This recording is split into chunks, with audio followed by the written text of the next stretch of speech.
حضور غوث پاک رضی اللہ تعالیٰ عنہ کے ابھی طالب علمی کا زمانہ ہے اور آپ کے دو دوست ہیں آپ کے ساتھ.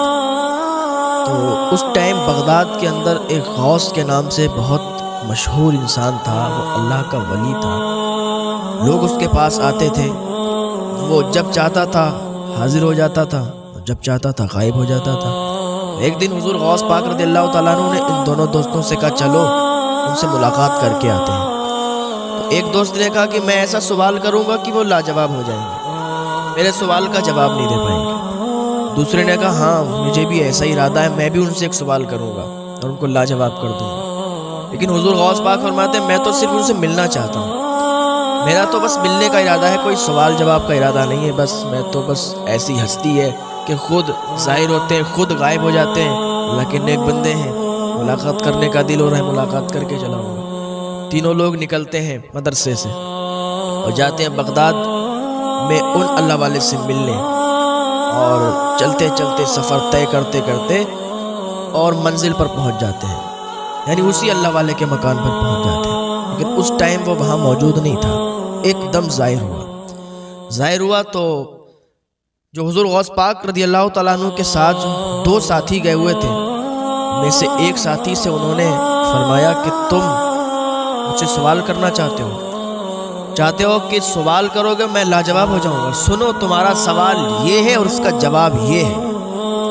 سوال بھی بتا دیا اور جواب بھی بتا دیا اور کہا سنو میں تمہارے اندر کفر کی علامتیں دیکھ رہا ہوں، میں تمہارے اندر کفر دیکھ رہا ہوں. اتنا کہا اور دوسرے والے کی طرف آپ نے دیکھا اور کہا تو کیا کہتا تھا کہ میں سوال کروں گا لاجواب کر دوں گا.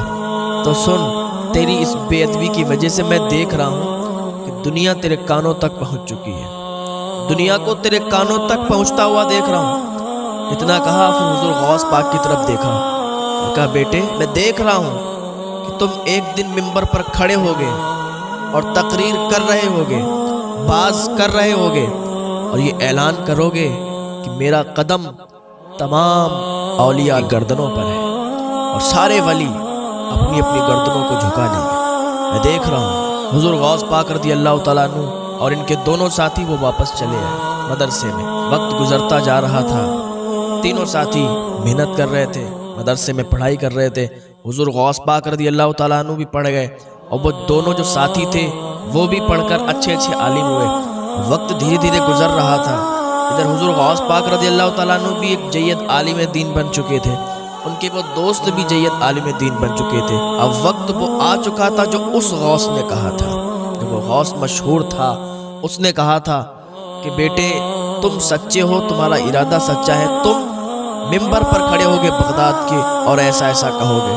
تو وہ وقت بھی آ گیا کہ حضور غوث پاک رضی اللہ تعالیٰ عنہ بغداد کے منبر پر کھڑے ہوئے اور کہا تھا، آپ نے فرمایا تھا کہ میرا قدم تمام اولیاء کی گردنوں پر ہے. تو تمام اولیاء اپنی اپنی گردنوں کو جھکا لیا. اور یہ بات حقیقت ہے. حضرت سیدنا جنید بغدادی رضی اللہ تعالیٰ عنہ منبر پر کھڑے تھے، خطبہ پڑھ رہے تھے کہ ایک دم آپ نے اپنے سر کو جھکایا اور کہا میری بھی گردن پر، میری بھی گردن پر. تو مرید ہوتے نا، مریدوں نے دیکھا تو پوچھا حضور آپ کی گردن پر آخر کیا چیز آپ کی گردن پر؟ تو حضور جنید بغدادی رضی اللہ تعالیٰ عنہ فرماتے ہیں کہ ابھی مجھے الہام ہوا اللہ رب العزت کی جانب سے اور بتایا گیا کہ ایک ایسا ولی آنے والا ہے، ایک ایسا اللہ ولی پیدا کرے گا جو بغداد کے منبر پر کھڑے ہو کر یہ کہے گا. ابھی غوث پاک آئے نہیں ہے پر دھوم مچی ہوئی ہے. کہتے ہیں وہ ایسا ولی آئے گا کہ جو تمام ولیوں کا سردار ہوگا. جیسے نبیوں میں میرے آقا صلی اللہ تعالیٰ علیہ وسلم کا مرتبہ ہے، ویسے ولیوں میں اس کا مرتبہ ہوگا.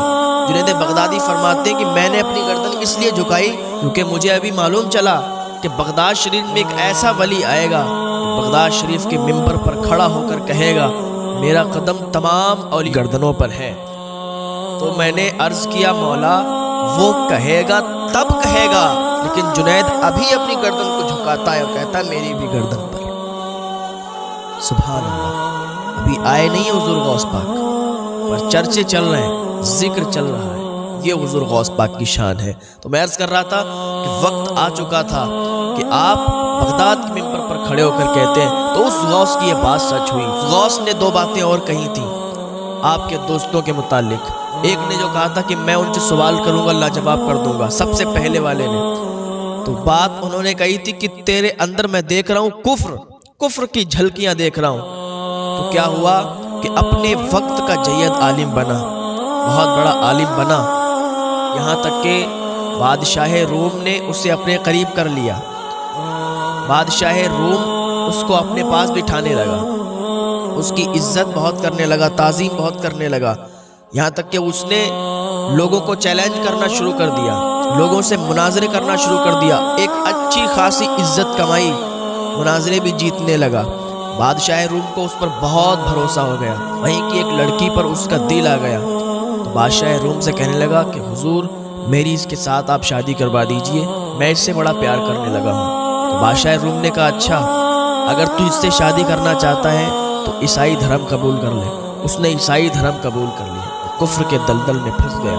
اس غوث کی یہ بات سچ ہو گئی کہ تو کفر کے دلدل میں پھنسے گا، میں تیرے اندر کفر کی جھلکیاں دیکھ رہا ہوں۔ بات ان کی سچ ہوئی۔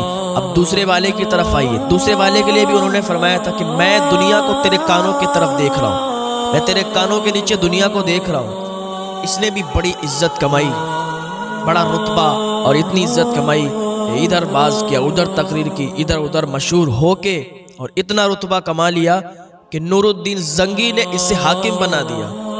نور الدین زنگی نے اس کی اتنی عزت کی، اپنے پاس بٹھایا اور اپنے بعد اسے حاکم بنا دیا۔ یہ حاکم بن گیا، بادشاہ بن گیا، دنیا اس پر ٹوٹ پڑی، یہ دنیا کے کاموں میں لگ گیا، یعنی دنیا میں گم ہو گیا۔ تو اس غوث کی یہ بات بھی سچ ہو گئی کہ دنیا تیرے کانوں کے نیچے، یہ بات بھی سچ ہو گئی۔ حضور غوث پاک کی شان نرالی ہے۔ حضور غوث پاک رضی اللہ تعالیٰ عنہ کی سیرت تو پڑھیں آپ۔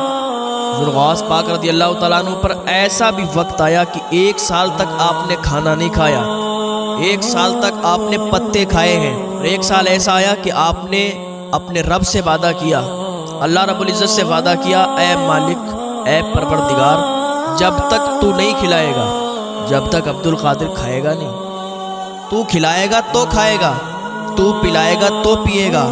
یہاں تک کہ آپ نے نہ کھایا نہ پیا۔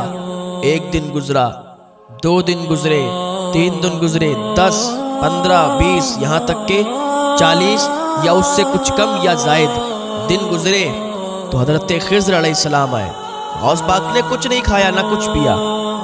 خضر علیہ السلام آئے، کہا عبد القادر یہ کھا لو، کچھ کھانا ہے، پانی ہے۔ تو حضور غوث پاک نے کہا نہیں، جب تک میرا رب نہیں کھلائے گا جب تک نہیں کھاؤں گا۔ تو خضر علیہ السلام نے کہا یہ تمہارے رب نے ہی تو بھیجا ہے۔ تو اعلیٰ حضرت کی نظر جب اس پر پڑی تو فرماتے ہیں قسم دے دے کے کھلاتا ہے پلاتا ہے تجھے، پیارا اللہ تیرا چاہنے والا تیرا۔